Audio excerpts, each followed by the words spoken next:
Hi, let's continue our story about Amy for this week, okay? Remember in our last lesson how God had provided for them when they needed the 100 pounds? He provided even more than that, didn't he? So we can pray and ask God to take care of our needs, and for the things that we need, we can pray and ask Him. We don't necessarily have to go and ask someone else because God knows what we need when we need it and how much we need. And Amy was learning this over and over again.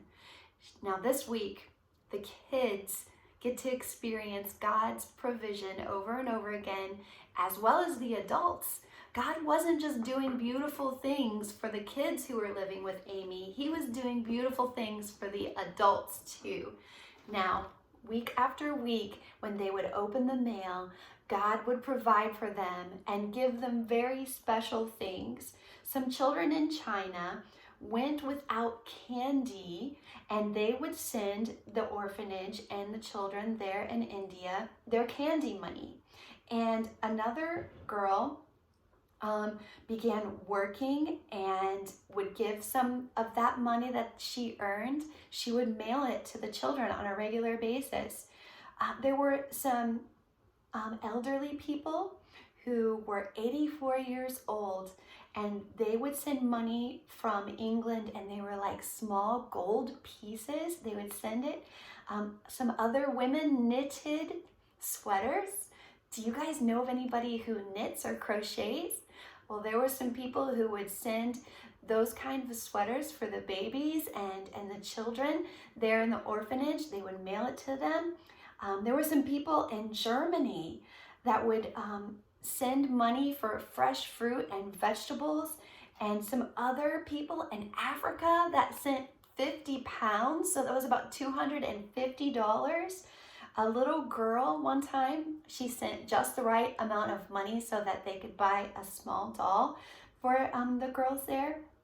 There were medical students that even though they had to pay for school, they still sent money to Amy and the children.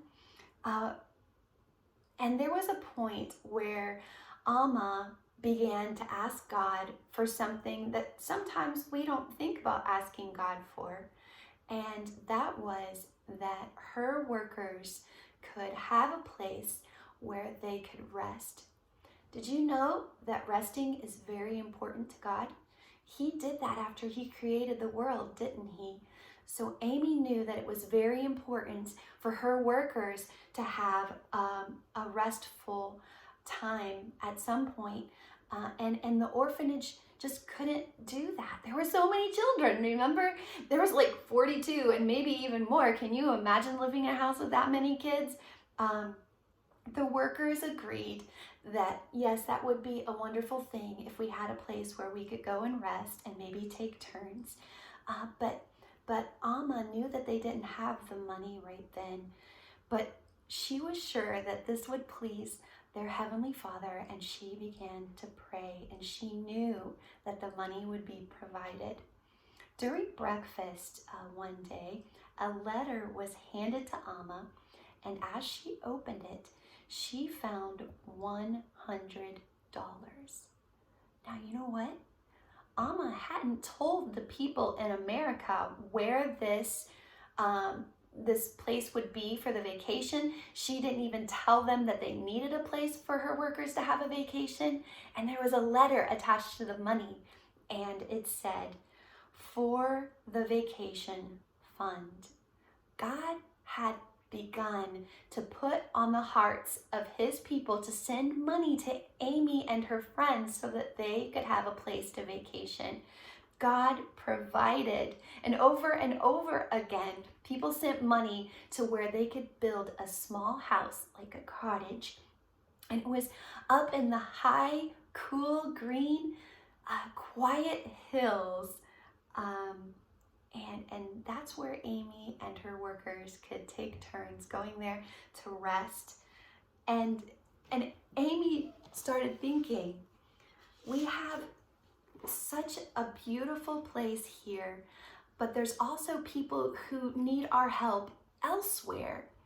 and she asked her workers if they thought maybe that she should start praying for a car. They didn't have a car to travel. And one time, Amy was called to visit a really, really sick girl, and she had to go to a hospital that was miles and miles away. She had to spend 2 hours in something that was called a bandy. It was kind of like a cart, and it would shake and shake for 2 hours. She was riding in this thing, and then 4 hours she had to stand by the road and wait for a bus to come and get her, and then she had to take another long ride, and then she had to get on a bandy again.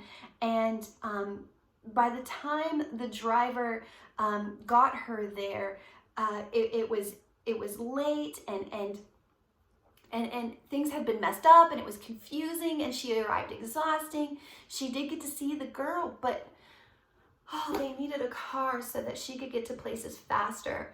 What would have happened if she had missed the little girl and not been able to see her at all, or gotten lost? Or it was just so devastating to Amy that this was happening over and over again. So she began to pray that God would provide for them a car. Let's see what happens next in our next lesson.